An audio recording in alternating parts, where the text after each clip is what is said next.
ओम नमः शिवाय। शिव भक्तों, आपका पुनः स्वागत है शिव महापुराण के इस दिव्य कथा में।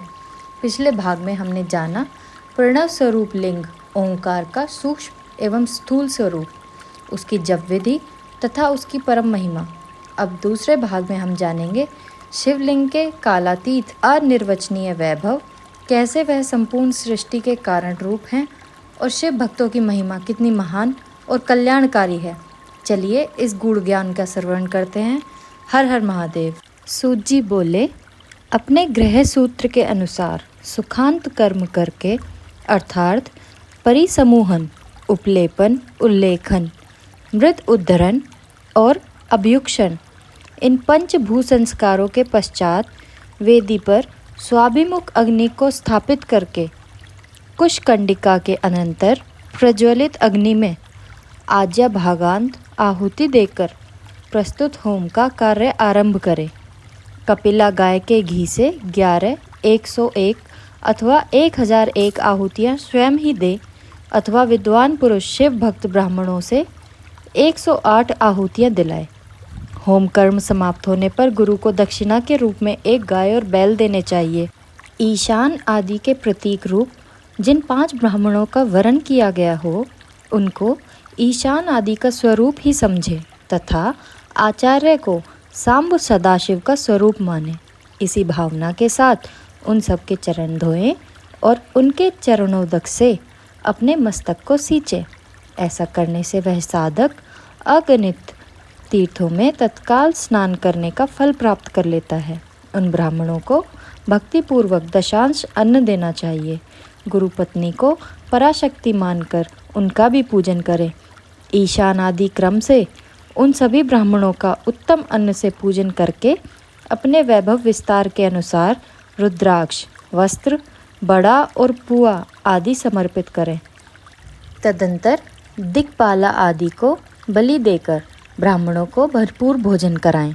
इसके बाद देवेश्वर शिव से प्रार्थना करके अपना जप समाप्त करें। इस प्रकार पुरस्चरण करके मनुष्य उस मंत्र को सिद्ध कर लेता है।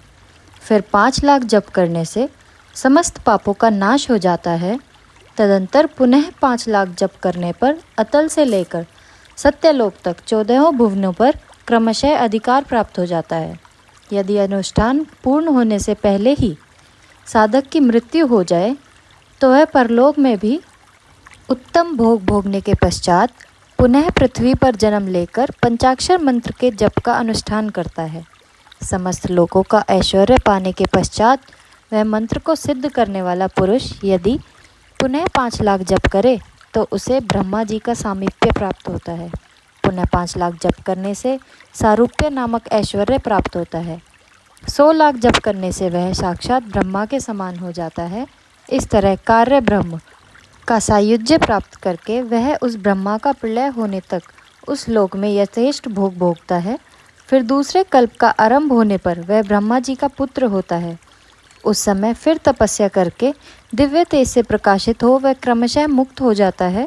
पृथ्वी आदि कार्य स्वरूप भूतों द्वारा पाताल से लेकर सत्यलोक पर्यंत ब्रह्मा जी के 14 लोक क्रमशः निर्मित हुए हैं। सत्यलोक से ऊपर क्षमालोक तक जो 14 भुवन हैं वे भगवान विष्णु के लोक हैं। क्षमालोक से ऊपर शुचिलोक पर्यंत 28 भुवन स्थित हैं। शुचिलोक के अंतर्गत कैलाश में प्राणियों का संहार करने वाले रुद्रदेव विराजमान हैं। शुचिलोक से ऊपर अहिंसा लोक पर्यंत 56 भुवनों की स्थिति है।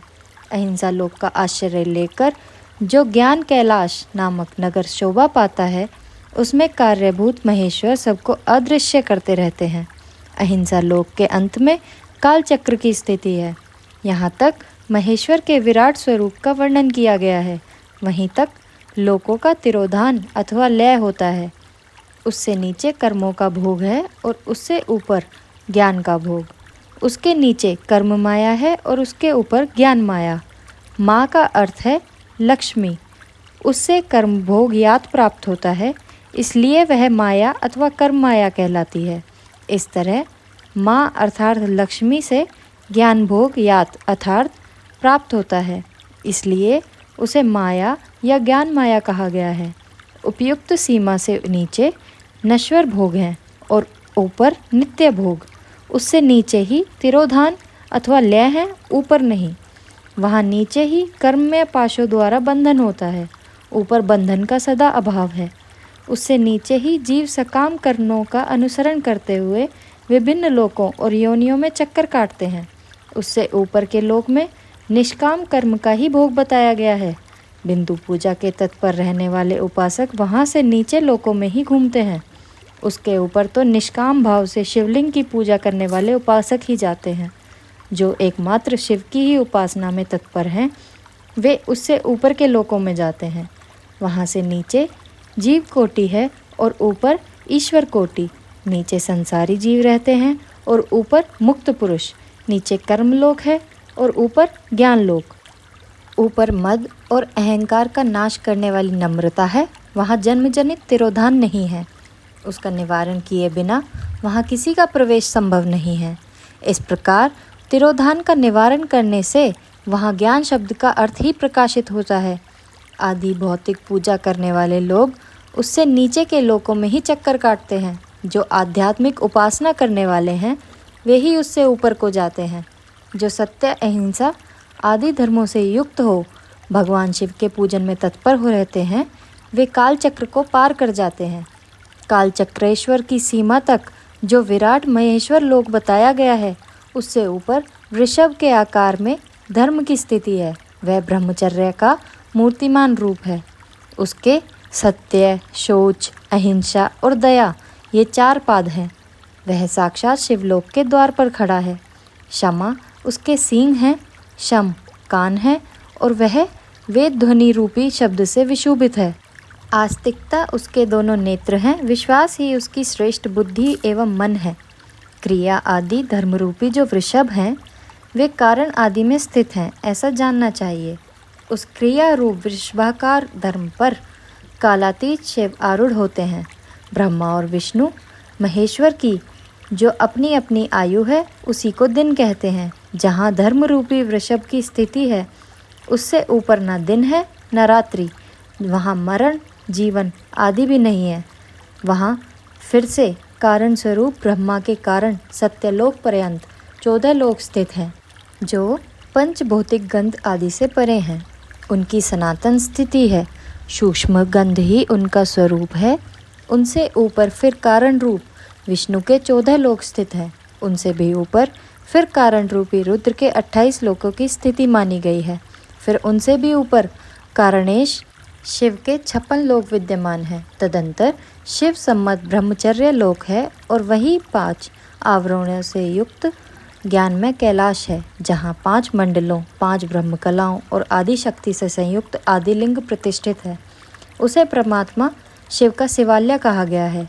वहीं पराशक्ति से युक्त परमेश्वर शिव निवास करते हैं। वे सृष्टि, पालन, संहार, तिरोभाव और अनुग्रह इन 5 कृत्यों में प्रवीण हैं। उनका श्री विग्रह सच्चिदानंद स्वरूप है।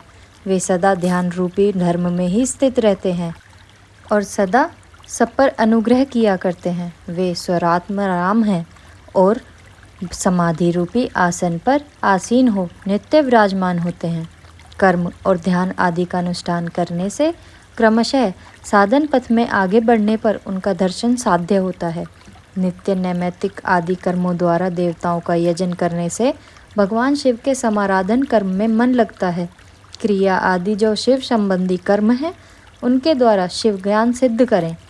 जिन्होंने शिव तत्व साक्षात्कार कर लिया है अथवा जिन पर शिव की कृपा दृष्टि पड़ चुकी है, वे सब मुक्त ही हैं, इसमें संशय नहीं है। आत्म रूप से जो स्थिति है वही मुक्ति है। एकमात्र अपने आत्मा में रमण या आनंद का अनुभव करना ही मुक्ति का स्वरूप है। जो पुरुष क्रिया, तप, जप, ज्ञान और ध्यान रूपी धर्मों में भली भांति स्थित है, वह शिव का साक्षात्कार करके स्वरात्म रूप मोक्ष को भी प्राप्त कर लेता है। जैसे सूर्यदेव अपनी किरणों से अशुद्धि को दूर कर देते हैं, उसी प्रकार कृपा करने पर कुशल भगवान शिव अपने भक्त के अज्ञान को मिटा देते हैं। अज्ञान की निवृत्ति हो जाने पर शिव ज्ञान स्वतः प्रकट हो जाता है। शिव ज्ञान से अपना विशुद्ध स्वरूप आत्मा अमृतत्व प्राप्त हो जाता है और आत्मा अमृतत्व की सम्यक सिद्धि हो जाने पर मनुष्य कृतकृत्य हो जाता है। इस तरह यहाँ जो कुछ बताया गया है वह पहले मुझे गुरु परंपरा से प्राप्त हुआ था। तत्पश्चात मैंने पुनः नंदीश्वर के मुख से इस विषय को सुना था। नंदी स्थान से परे जो स्वसंवेद्य भगवान शिव वैभव हैं, उसका अनुभव केवल भगवान शिव को ही है।